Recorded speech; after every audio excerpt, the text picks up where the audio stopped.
Hi guys, কেমন আছো তোমরা? আশা করি ভালো আছো। আমিও খুব খুব ভালো আছি। তো আরোহী ভ্লগে তোমাদের স্বাগত। আজকে দেখতেই পাচ্ছ রেডি হয়ে গেছি, আর রেডি হয়ে কোথায় যাই সেটাই তোমরা দেখতে থাকো। তো আজ ছিল রথের দিন, তো রথের দিন রথ দেখতেই যাব, সেটা তো দেখেই বুঝতে পেরে গেছো থাম্বনেল আর টাইটেল দেখে। তো দেখো এবার আমরা চলেও এসেছি মোনাকে সাথে নিয়ে। তো তারপর এখানে তোমাদের দাদা গাড়িটা পার্কিং করবে, মানে গাড়িটা এখানে রাখা হচ্ছিল, গাড়ি নিয়ে ভেতরে ঢুকতে দেবে না। তো তারপর গাড়ি রেখে আমরা গুটি গুটি পায়ে চললাম রথ দেখতে। আসলে গাড়ি রেখে ওখান থেকে আরও কিছুটা হাঁটা পথ যেতে হবে, তারপর ছিল জগন্নাথের মানে রথ আর জগন্নাথের মন্দির, দুটোই বলতে পারো। তো তারপর মনা ছিল ওর বাবার কোলে, আর ও তো খুব এক্সাইটেড ছিল রথ দেখবো রথ দেখবো করে। যেই বলেছি মা রথ দেখতে যাব, সেই থেকেই ও করে যাচ্ছে মা রথ দেখবো বাবা রথ দেখবো। তো দেখো আমরা চলেও এসেছি ফাইনালি। তো এটা হলো জগন্নাথ দেবের রথ। তো গিয়েই প্রথমে জগন্নাথ দেবকে দর্শন করে নিলাম। তো এখানে প্রচুর লোকজন জড়ো হয়ে গেছে, আর এখানে হরিনাম গান কীর্তন সমস্ত কিছু হচ্ছে। আর এখানে দেখো মনা তো এত লোকজন দেখে ও চকমক চকমক করে দেখছে, মানে খুব অবাক হচ্ছিল যেখানে কি হচ্ছে। আর এই ভিড়ের মধ্যেই আমরা দাঁড়িয়েছিলাম, আর যা গরম ছিল। তারপর এদিকে রথ টানা হচ্ছে, সবাই রথ টানছিল, কিন্তু আমরা এখান থেকে দেখছিলাম, আমরা রথ টানিনি, কারণ প্রচণ্ড ভিড় হয়েছিল, আর এই ভিড়ের মধ্যে মনাকে নিয়ে রথ টানা সম্ভব নয়, তাই আমরা রথ টানিনি। ওদিকে দেখো রথ টেনে নিয়ে চলে যাচ্ছে সবাই আস্তে আস্তে। আসলে রথটা নিয়ে ওই গ্রাম দিয়ে চলে যায়, তারপর গ্রামটা ঘুরে আবার সন্ধ্যের দিকে রথ ফিরে আসে এখানে। আর ওদিকে একটা মাঠ ছিল, ওই মাঠে অনেক মেলা, মানে এখান থেকে একটু যেতে হবে, অনেক মেলা দোকান রেস্টুরেন্ট খাবারের দোকান সমস্ত বসেছিল। কিন্তু আমরা তো এখানে প্রথমবার গেছি, তাই আমরা কিছু জানতাম না, তাই আমরা মেলা দোকান কিচ্ছু খুঁজে পাইনি। কিচ্ছু খুঁজে না পেয়ে আমরা ভাবলাম হয়তো কিছু বসেনি, শুধু রথটাই আছে। তারপর বাড়ি এসে মানে শুনছি একটা কাকিমায়ের মুখে যে না, ওখানে একটা পাশে মাঠ আছে, সেখানে নাকি সমস্ত কিছু বসেছে। তো আমরা তো খেপার মতো কিচ্ছু দেখতে পাইনি, ভাবলাম হয়তো কিচ্ছু বসে না। তো এই ভেবে আমরা মন খারাপ করে বাড়ি চলে আসলাম। তারপর একটা ফুচকা দেখে ফুচকা টুচকা খেয়ে বাড়ি এলাম। একটু আফসোস হচ্ছিল যে এত মেলা বসেছে, খাবার দোকান বসেছে, কিছু না কিনে খেয়ে চলে এলাম এভাবে। কিন্তু কী আর করা যাবে, আমরা তো আর জানতাম না যে ওখানে বসেছে, জানলে কি আর জেনে শুনে কেউ আসে। তো দেখো এখানে প্রচুর লোকজন জড়ো হয়ে গেছে, আর যত মানে বেলা বাড়ছে বা যত সন্ধে হচ্ছে তত ভিড় বাড়ছে। আমরা গিয়েছিলাম এই 4টের দিকে, আর তখনও ভিড় হয়েছিল অনেকটাই, কিন্তু তারপর আস্তে আস্তে আরও ভিড় বাড়ছিল। আর মনা দেখো এখানে খ্যাপামি করছে, ও খালি কী খাবে, ও আইসক্রিম খাবে। বাবাকে বলছে বাবা আইসক্রিম খাবো আইসক্রিম খাবো, কিন্তু ওর তো ঠান্ডা লেগেছে, তাই ওকে আইসক্রিম দেওয়া যাবে না। আর আমরা রথ দেখতে গিয়েছিলাম হচ্ছে কুলিন গ্রামে। তো তোমরা কে কে জায়গাটা চেনো বা কে কে সেখানে রথ দেখতে গিয়েছিলে অবশ্যই কমেন্ট করে জানাবে বন্ধুরা।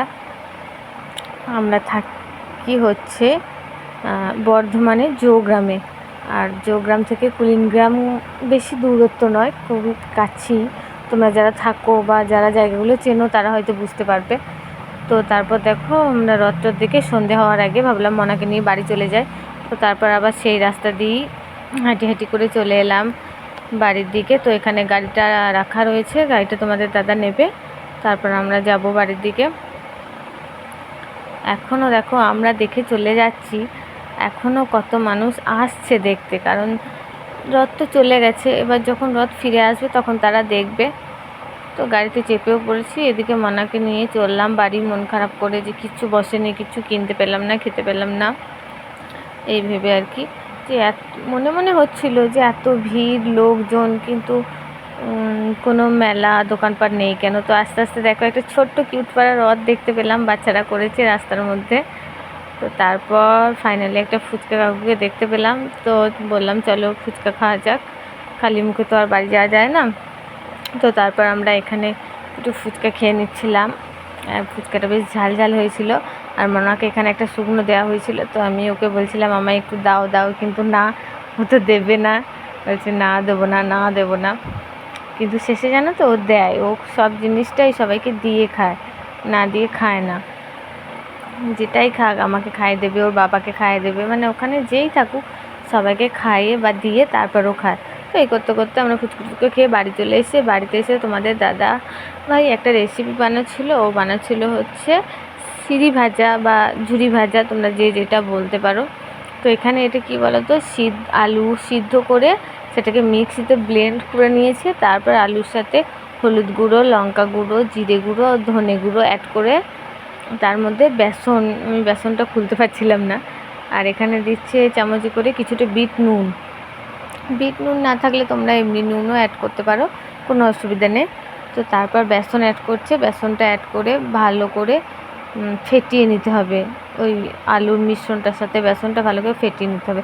আর মনা দেখো খাট থেকে এখান থেকে দেখছিল যে কি হচ্ছে ওদিকে, আর ওকে নামালেই নেমে তো এগুলো সব ঘেঁটে দেবে, ওই জন্য আরও নামাচ্ছিলাম না যে তুমি ওখানেই থাকো। তো তারপর দেখো মিশ্রণটা ভালো করে ফেটিয়ে নিচ্ছিল তোমাদের দাদা, না হলে সিঁড়ি ভাজাটা ঠিক হবে না।